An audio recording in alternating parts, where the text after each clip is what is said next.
안녕하세요. 10월 26일 화요일 아침입니다.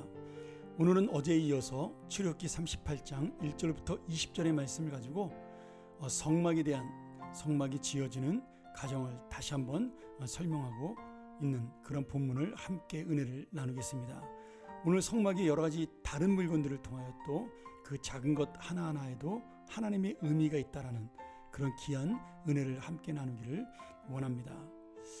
성막의 기구들은 여러 가지 의미를 가지고 있는데 이 성막은 하나님의 임재의 상징이고 또한 우리가 성결하게 되는 우리의 죄사함을 얻고 성결하게 되는 그런 이 거룩함의 상징이기도 합니다. 그런 의미를 가장 잘 보여주는 것 중에 하나가 뭐냐면 성막의 마당에 있는 번제단과 물두멍입니다. 우리가 지난번 그림에서 제가 보내준 것처럼 성막문을 지나가면 가장 먼저 보이는 곳이 번제단이 있습니다. 이제 소를 태워서 제사 드리는, 그래서 우리의 죄사함을 받는 곳이죠.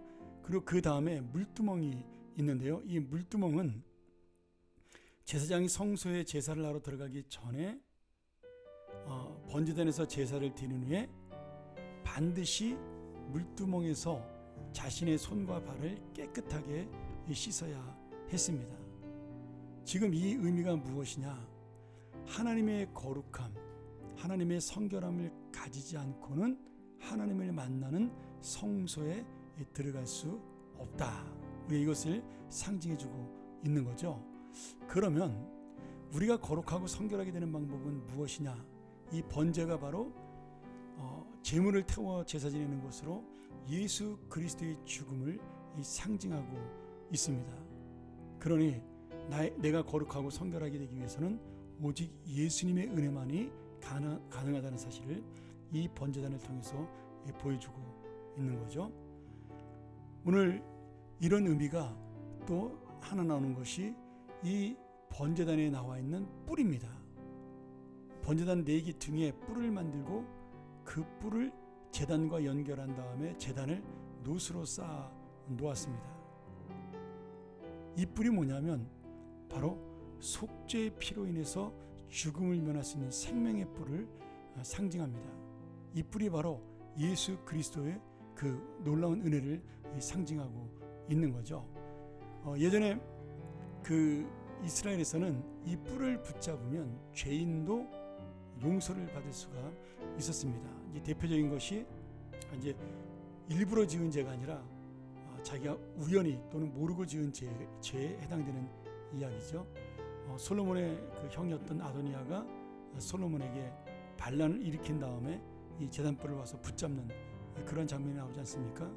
그래서 이 제단뿔은 작은 도피성, 그 사람의 우연히 또는 고의적이 아닌 죄를 저질렀을 때 그 죄를 속죄해주는 역할을 감당을 한 겁니다. 결국 뭐냐? 이 뿔은 누구든지 예수님을 붙들고 예수님을 영접하면 구원을 얻을 수 있다는 그런 은혜를 우리에게 보여주고 있는 거죠. 자, 물두멍. 이제 제사장이 손을 씻고 정결하게 자기의 몸을 손과 발을 씻고 정결하게 한 다음에 성소로 들어가야 되는데요. 이 물두멍의 재료가 참 재밌습니다. 이 물두멍은 여자들이 사용하는 놋거울로 이 물두멍을 만들었습니다. 그러니 이 물두멍의 의미는 뭐예요? 자신의 몸이 보이는 거울 같은 것이니까 내 죄를 볼 수 있는 장소, 내 죄를 보고 깨달을 수 있는 장소가 되는 겁니다. 또 하나의 은혜가 있다면 이 물두멍을 만들기 위해 바친 것이 바로 여자들의 놋거울이라는 사실은 오늘 이 모든 하나님에 대한 헌신이 남녀노소 구별 없이 이루어질 수 있다는 이 사실을 우리에게 또 말씀해주고 있는 겁니다.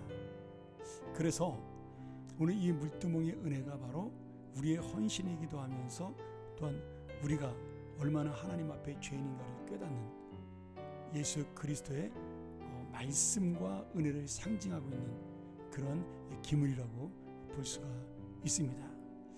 자, 한 가지만 더 살펴보죠. 이제 성막의 뜰입니다. 마당을 말하는 거죠. 이 마당은 제사장이든 레위이든 누구든지 들어갈 수 있는 그러한 장소였습니다. 그래서 이 마당에서 번제물을 드려 제사를 드리고 하나님께 나아가고, 그리고 그 번제물 드린 제사장은 우리의 죄를 가지고 성소로 들어가 하나님께 아뢰는 그러한 하나님을 만나는 장소, 그리고 하나님께 제사함을 받는 장소, 그리고 내가 하나님의 백성으로 인정을 받는 장소가 되어 있는 겁니다. 자, 그리고 이 뜰을 지금 싸고 있는 것이 무엇이냐면 세마포였습니다. 뜰 주위의 포장이 16절에 보면 세마포요 이렇게 되어 있죠. 여러분, 세마포 하면 우리가 생각나는 단어 있지 않습니까? 예수님이 부활하실 때 그 빈 무덤에 함께 개어져 있던, 정돈되어 있던 세마포. 결국 이 세마포는 지금 그 신약의 예수님의 부활의 세마포를 이미 보여주고 있는 예수님의 부활을 상징하는 그러한 은혜라고 볼 수가 있습니다. 자, 또 여러 가지로 여기 뜰의 문도 있죠. 그 문을 여러 가지 색깔의 실로 짜서 아름답게 장식을 했는데, 청색, 자색, 홍색, 흰색 이런 것들은, 청색은 하나님 나라, 자색은 왕 대신 예수 그리스도의 권능, 홍색 예수님의 빨간색이니까 보혈을 상징하고, 흰색은 예수 그리스도의 죄 없으신 성결함을 보여주고 있습니다. 그러니 지금 이 성막을 자세히 살펴보면 결국 그 집중이 누구에게로 가 있어요? 예수님에게로 가 있습니다. 예수님이 우리의 죄를 사하시고, 예수님이 우리를 구원하시고, 예수님이 진짜 대제사장이 되어 하나님과 우리의 관계를 회복시켜 주시고, 그리고 예수님이 우리를 깨끗게 하심으로 우리는 하나님의 사람으로, 하나님의 자녀로 살아갈 수 있다. 오직 예수를 붙잡고 사는 것이 바로 믿음의 인생이요, 하나님의 자녀의 인생이라는 사실을 이 성막의 기부를 통해 우리에게 분명히 보여주고 있습니다. 오늘 여러분, 우리가 이 말씀을 기억하면서 다시 한번 내 삶에 이 그리스도의 은혜를 생각하는 삶, 나는 아무것도 아니나 이 성막에, 성전에 들어와 하나님의 거룩한 자녀가 되고, 이제는 내가 바로 그 성전에 되어 예수 그리스도를 전하는 자가 되었다는 사실, 바로 이것이 오늘 이 성막의 은혜가 주는 교훈이고, 우리가 또 성전으로 살아가야 될, 예수 그리스도를 드러내야 될 우리의 사명임을 말씀해주고 있습니다.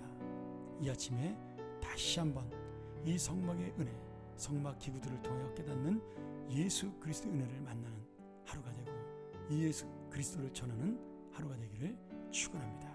함께 기도하죠. 하나님 아버지, 감사합니다. 오늘 이 성막의 은혜를 통하여, 또 그 기구들의 의미를 통하여 다시 한번 내 마음에 예수 그리스도를 생각하며 그 주님을 바라보는 인생, 그 주님을 전하는 인생이 되게 하여 주옵소서. 예수 그리스도의 이름으로 기도합나이다. 아멘. 우리 다시 한번 이 말씀 묵상하며 주 앞에 나가기를 원합니다. 주여, 우리로 하여금 참된 성전이 되고 성막이 되어 주님을 전하는 인생 되게 하여 주옵소서. 함께 묵상하며 나아갑니다.